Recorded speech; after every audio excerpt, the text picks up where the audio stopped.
Instagram లో గంజాయి sales, రౌడీలకి మార్పు పాఠాలు, డబ్బులిస్తే డబుల్ బెడ్రూమ్. ఈ వార్తలన్నిటిని ఫటాఫట్ ఇప్పుడు చూసేద్దాం. ఇన్‌స్టాగ్రామ్ ద్వారా గంజాయి విక్రయిస్తున్న ముఠాను అరెస్ట్ చేశారు కోనసీమ జిల్లాలోని రాజోలు పోలీసులు. మొత్తం 6గురిని అరెస్ట్ చేసి రిమాండ్కు తరలించారు. వాళ్ల దగ్గరున్న 200 గ్రాముల గంజాయిని సీజ్ చేశారు. గంజాయి కేసులో పట్టుబడ్డ వాళ్లకు కౌన్సిలింగ్ ఇస్తుండగా ఈ 6గురితో కూడిన బ్యాచ్ భాగోతం బట్టబయలైంది. ఒక ఫేక్ ఇన్‌స్టాగ్రామ్ అకౌంట్ క్రియేట్ చేసి కొంతమంది యువతను దాంట్లో యాడ్ చేసుకొని గాంజా స్మాల్ క్వాంటిటీలో ఫోటోలు పెట్టి గాంజాయి సేల్ చేస్తున్నాడు. ఆ విధంగా ఈ వచ్చిన మిగతా 5 వ్యక్తులు కూడా ఇన్‌స్టాగ్రామ్లో కాంటాక్ట్ అయ్యి వచ్చిన వాళ్ళే.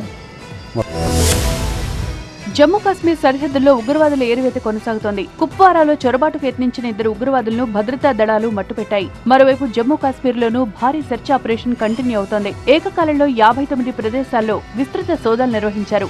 ఆర్మీ, గండేర్బల్ పోలీసులు ఈ సంయుక్త ఆపరేషన్లో పాల్గొన్నారు.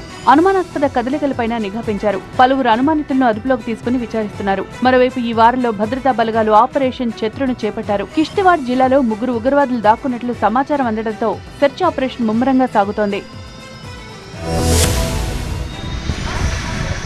డబ్బులిస్తే లాటరీతో సంబంధం లేకుండా డబుల్ బెడ్రూమ్ ఇళ్లు ఇస్తామన్న ఆడియో కాల్ సోషల్ మీడియాలో వైరల్ గా మారింది. మంచిర్యాల జిల్లా బెల్లంపల్లి మున్సిపాలిటీలోని పేదలకు డబుల్ బెడ్రూమ్ ఇళ్లను కేటాయించాలని ఇటీవల అధికారులు నిర్ణయించారు. అర్హులందరూ దరఖాస్తు చేసుకోవాలన్నారు. అనంతరం లాటరీ ద్వారా ఇళ్లు కేటాయిస్తామని తెలిపారు. అయితే కొందరు కాంగ్రెస్ నేతలు 3 లక్షలు ఇస్తే లాటరీతో సంబంధం లేకుండా ఇళ్లు ఇప్పిస్తామని ఫోన్లో మాట్లాడుకోవడం చర్చనీయాంశమైంది. అంతేకాదు డీసీసీ అధ్యక్షుడి ఎంపిక విషయంలోనూ ఏఐసీసీ పెద్దలతో సెటిల్మెంట్ చేస్తామని ఆ ఆడియోలో చెప్పడం తీవ్ర దుమారం రేపుతోంది.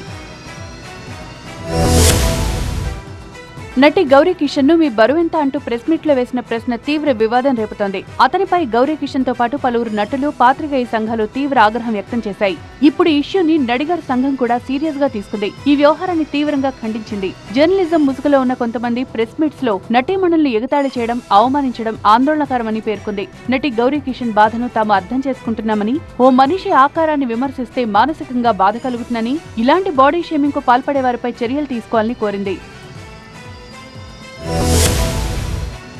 రౌడీలు ఇకనైనా పద్ధతి మార్చుకోవాలని, లేదంటే తీవ్ర పరిణామాలుంటాయని హెచ్చరించారు హైదరాబాద్ ఫలక్నుమా పోలీసులు.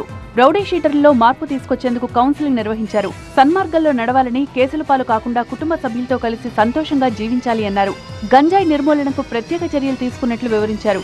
సోషల్ మీడియాపై ట్రాకింగ్ సెంటర్ ఏర్పాటు చేసి ప్రత్యేక నిఘా ఉంచామన్నారు. మొత్తం 25 మంది రౌడీ షీటర్లకు కౌన్సిలింగ్ నిర్వహించి వారిలో మార్పు తెచ్చేందుకు ప్రయత్నించారు ఫలక్నుమా పోలీసులు.